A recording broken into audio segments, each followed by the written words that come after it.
So what happens when pure logic just fails? When it can't give you the answer you need? That's exactly what we're getting into today.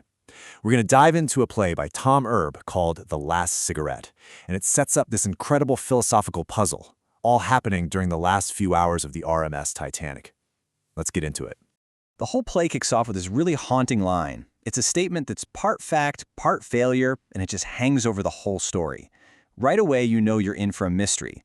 So the big questions are, who is this thinking machine? And, why couldn't the guy who created him find his own way out? Okay, so the setting, we all know it, right? The RMS Titanic, April 15th, 1912, the final hours. Apparently, the night was crystal clear, the stars were just unbelievable, and the ship was going down. But here's the thing, the story isn't really about the disaster. It's about a single conversation, a conversation between four men who've basically accepted their fate, talking while the world literally crumbles away right under them. And this is where the setup gets really brilliant. The deck of the sinking Titanic, it becomes the ultimate locked room puzzle. Think about it. There's no escape, no key to find, no secret passage. It's a puzzle made of ice and ocean, forcing these four guys to face the logic, or maybe the lack of logic, behind the choices they're about to make. So, who are these guys on the deck? Well, first you've got Jacques Futrelle, a famed mystery writer. Then there's John Jacob Astor IV, literally the richest guy on the ship. We've also got Thomas Mullin, a super pragmatic civil engineer, and Henry Etches, a first-class steward. So you have a writer obsessed with certainty, a tycoon who's never been powerless, an engineer who thinks every problem has a solution, and a steward just trying to hold it all together. Their conversation, well, that's the whole show. Okay, so let's zoom in on the main conflict here. It really centers on the writer Jacques Futrelle, because he's caught in this incredible paradox, a problem that his own fictional detective, the one he created, would have solved without even breaking a sweat. So meet the thinking machine. This is Futrelle's famous detective, Professor Augustus Van Dusen. And this guy is pure, unfiltered logic. His whole deal is that any problem, any locked room, can be solved with enough dispassionate reason. He's basically the poster boy for a world where everything makes perfect sense, where every question has a nice, neat, rational answer. And right here, this is the heart of the paradox. You've got the thinking machine, the master of pure reason. Then you have his creator, Jacques Futrelle. One solves any puzzle, the other is trapped by love. The thinking machine would have found a way out, no question.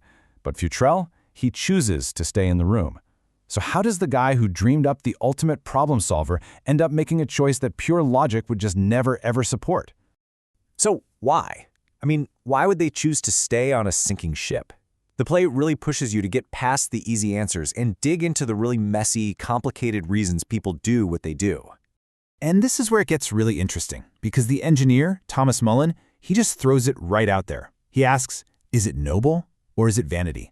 He's challenging them, Is this calm acceptance of theirs just an act?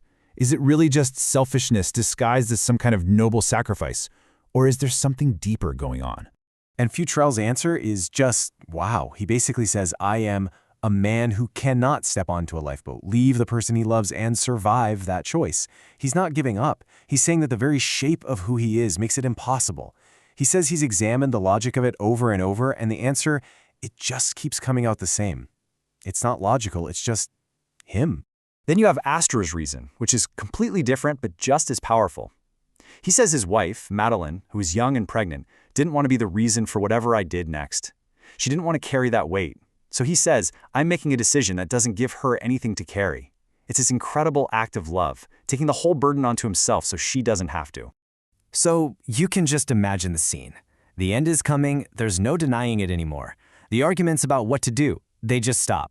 And in that quiet, they turn to the only thing they have left, the only truly meaningful thing they can do. They start sharing stories. And this is such a key moment in the play. Futrelle says that's what stories are for. They transmit the experience of being alive from one person to another. Think about that. He sees stories as more than just tales. They're like a piece of technology for sending the core of what it means to be human across any distance, any barrier. They carry the important stuff, the things you can't possibly measure. And the stories they tell, they're not these epic tales of adventure. They're tiny, perfect human moments. An argument over a single sentence back in Oxford, watching the pyramids in Cairo, thinking about an apple pie waiting for you in Philadelphia, the sound of a father's laugh, or just the way a woman you love likes the morning to come on slowly. These little fragments, that's what a life is made of. And by sharing them, they make this one last real connection. And then comes this final, incredible act of faith in the power of a story. Futrelle actually hands his last manuscript, a new thinking machine story, to the steward, Henry Etches. He's literally entrusting a piece of himself to this man, making this huge bet that a story can live on even if the storyteller doesn't. So what's left? What actually survives the wreckage? Beyond the ice and the freezing water, what is the legacy of these men and this conversation? The play gives us both the hard historical facts and the kind of philosophical questions that stick with you long after. And this really brings it all back to reality. Henry Etches, the steward, he actually survived and later testified about what happened. John Jacob Astor's body was recovered from the water. May Futrelle, Jacques' wife, she survived and lived all the way until 1967, always standing by the choice he made. And Jacques Futrelle himself, the man of logic who chose love, his body was never found. And that leaves us with this one last, really provocative line from the play.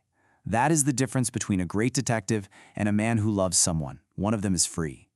You know, the thinking machine, he's free from all the messy stuff.